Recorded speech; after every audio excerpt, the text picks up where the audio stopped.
Assalamualaikum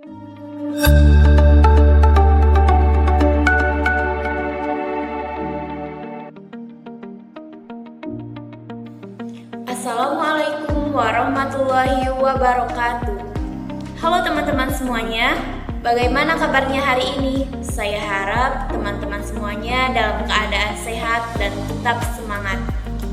Kembali lagi bersama saya Olivia Oktaviani di video pembelajaran Bahasa Indonesia untuk kelas 7 semester genap.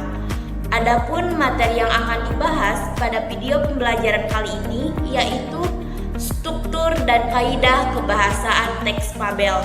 Diharapkan teman-teman semuanya untuk dapat menyimak video pembelajaran kali ini dengan baik. Sebelum kita semua memulai pembelajaran, alangkah baiknya kita berdoa terlebih dahulu. Berdoa dimulai. Berdoa cukup.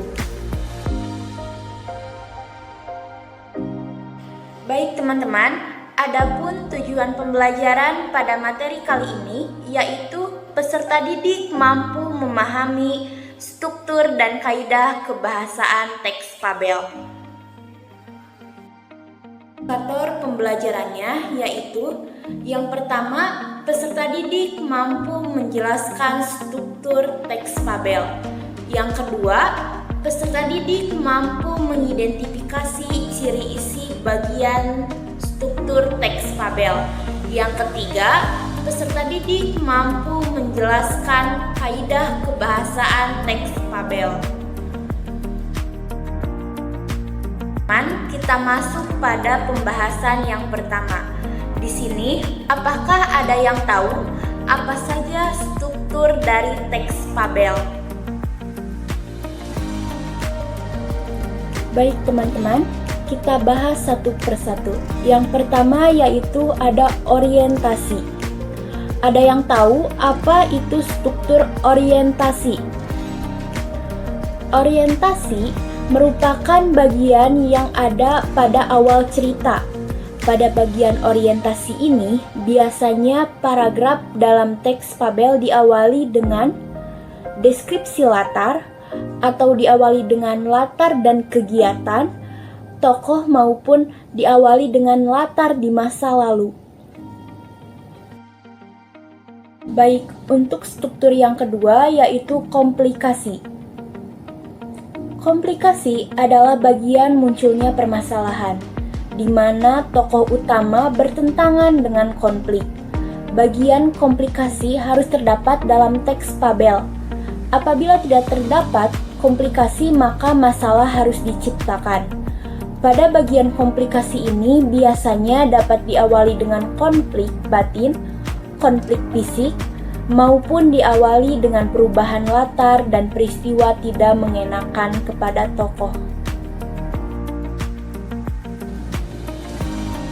Kemudian struktur yang ketiga yaitu resolusi. Resolusi adalah bagian teks yang mengandung pemecahan masalah yang sudah dialami ataupun yang dirasakan oleh tokoh dalam cerita fabel.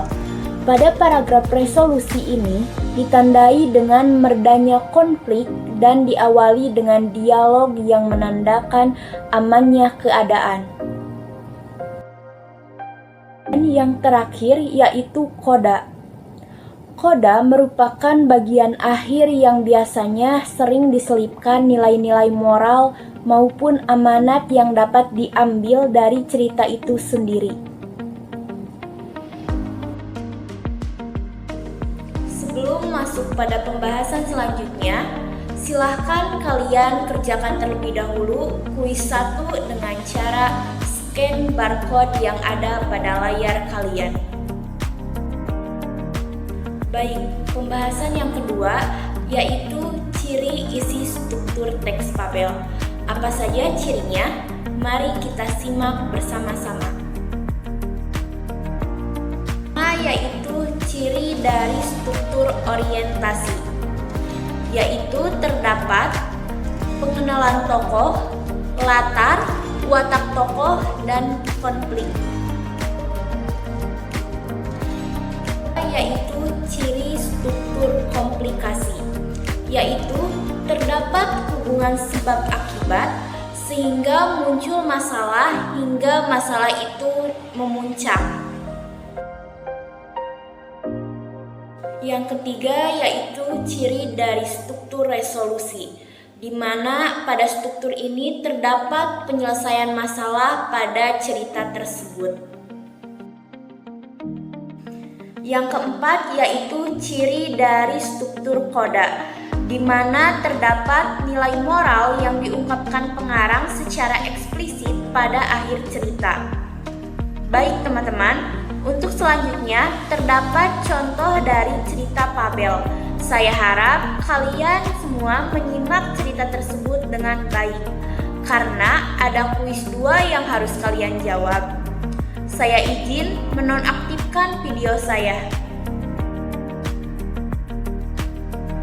Pada suatu hari, ada seekor semut yang sedang mencari makanan.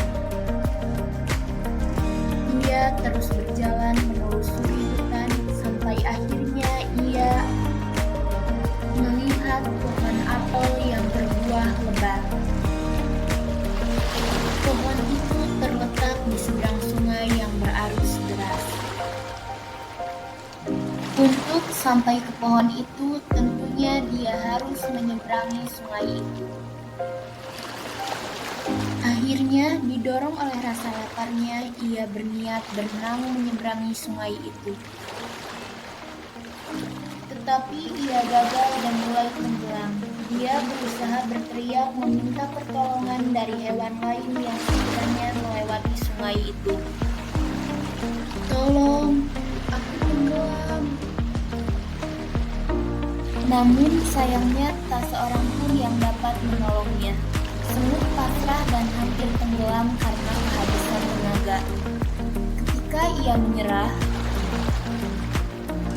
seekor burung merpati datang dan melihatnya di dalam sungai. Merpati segera menarik sehelai daun yang ada di dekatnya dan menjatuhkannya ke sungai tepat di dekat semut.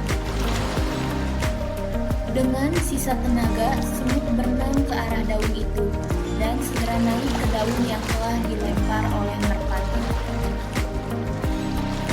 Setelah kembali ke tepi sungai, semut bersyukur karena merpati telah menyelamatkannya. Beberapa hari setelah kejadian itu, seorang pemburu masuk ke hutan. Pemburu melihat seekor merpati yang sedang asik bertengger di atas pohon. Merpati tidak menyadari bahwa pemburu itu sedang mengincar dan ingin menembaknya. Mengetahui bahwa yang diincar oleh pemburu itu adalah burung merpati yang pernah mendorongnya, semut berusaha menghentikan niat pemburu itu. Lalu semut berlari sekuat tenaga untuk menghampiri pemburu dan menggigit kakinya dengan kuat. Karena terkejut dan merasa kesakitan di kakinya, tanpa sengaja ia melepas senapannya dan membuat suara tembakan. Suara itu mengagetkan merpati dan menyadarkannya bahwa ia sekarang dalam bahaya. Lalu merpati segera terbang dan pergi menjauh dari pemburu. Sebelum masuk pada pembahasan selanjutnya, silahkan kalian kerjakan terlebih dahulu kuis 2 dengan cara scan barcode yang ada pada layar kalian. Baik, pembahasan yang ketiga yaitu kaidah kebahasaan teks fabel. Ada yang tahu apa saja kaidah kebahasaan teks fabel? Baik, kalau begitu mari kita simak secara bersama. Kebahasaan teks fabel yang pertama adalah menggunakan kalimat langsung. Kalimat langsung adalah kalimat yang diucapkan secara langsung pada orang yang dituju. Kalimat langsung ditandai dengan pemakaian tanda petik. Kaidah kebahasaan teks fabel yang kedua adalah menggunakan kalimat tidak langsung. Kalimat tidak langsung adalah kalimat yang melaporkan atau memberitahukan perkataan orang lain dalam bentuk kalimat berita. Kalimat tidak langsung tidak menggunakan kata petik. Kaidah kebahasaan teks fabel yang ketiga adalah menggunakan tanda seru. Dalam penulisan kata seru, tanda koma dipakai untuk memisahkan kata seru seperti oh, ya, wah, aduh dari kata lain yang terdapat dalam kalimat. Kan kata sandang si dan sang. Kaidah penulisan kata sandang si dan sang yaitu si dan sang terpisah dengan kata yang diikutinya. Kata si dan sang ditulis dengan huruf kecil, bukan huruf kapital. Baik teman-teman, kaidah kebahasaan teks fabel yang terakhir adalah penggunaan kata depan. Kata depan di, ke, dari diikuti kata keterangan tempat atau keterangan waktu. Penulisan kata depan dipisah dengan kata yang mengikutinya. Baik, untuk selanjutnya silahkan kalian kerjakan terlebih dahulu kuis 3 dengan cara scan barcode yang terdapat pada layar kalian. Baik teman-teman, adapun kesimpulan pembelajaran pada pertemuan kali ini, yakni terdapat 3 indikator. Kesimpulan dari indikator yang pertama yaitu terdapat 4 struktur teks fabel, yakni orientasi, komplikasi, resolusi, dan koda.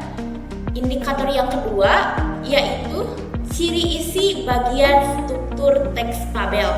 Yang pertama ada orientasi, terdapat latar, tokoh, watak tokoh, dan konflik.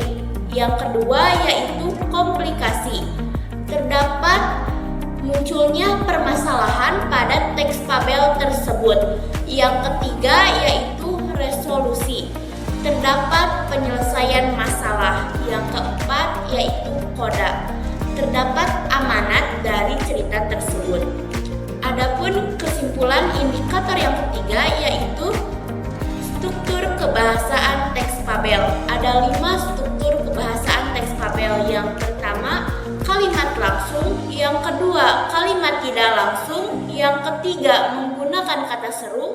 Yang keempat, menggunakan kata sandang si dan sang. Dan yang kelima, menggunakan kata depan. Nah teman-teman, itu tadi materi pada pembahasan kali ini.